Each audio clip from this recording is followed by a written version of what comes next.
Друзья мои, приветствую всех на своем канале. С вами я, Николай Соловьев, клинический психолог, практикующий кинезиолог, гипнотерапевт. И мы сегодня поговорим о том, как объединяются все эти системы в моей основной работе с пациентами. Поехали!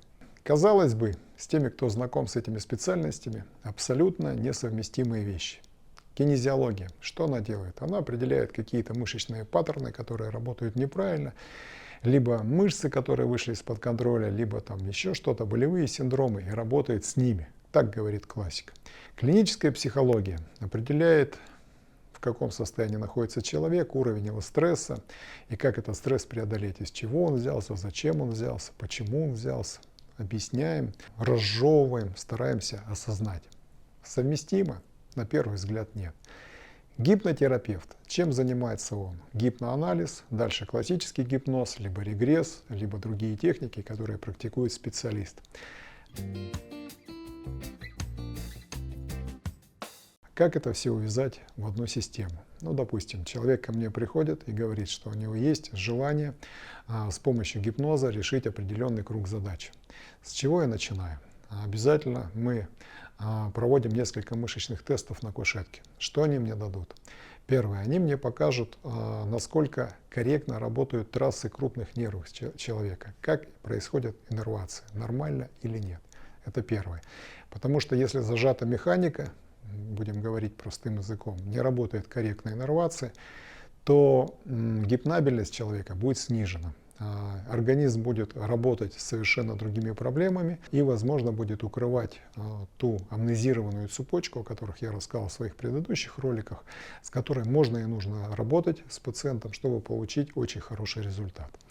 Идем дальше. Если мы говорим о психосоматике, да, прежде всего, чтобы еще раз углубить гипнабельность, усилить ее, надо посмотреть, в каких состояниях находится человек, который только что ко мне пришел на прием. Это, конечно, можно сделать с помощью гипнопроб, посмотреть гипнабельность, есть такие техники, а можно мышечным тестом, опять же, протестировать, есть или нет у человека определенные базовые нарушения.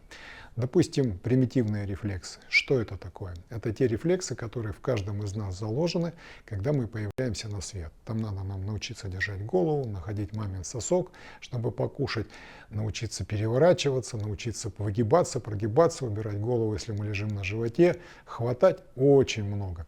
Если они активны, то наша психика занята совершенно другим. Она борется с теми рефлексами, которые вдруг стали активны, и сбивает опять ту же гипнабельность, настройки, и приходится сначала учитывать это все в работе.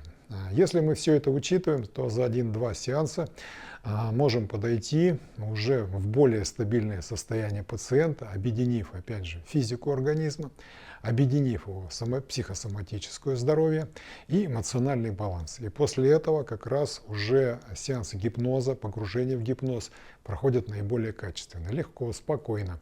У человека отсутствует тревожность, отсутствует страх перед этими сеансами. И буквально за 2-3 сеанса можно решить то, что без этих техник может решаться месяцами. Поэтому я обязательно это учитываю в своей работе, такой комплексный подход.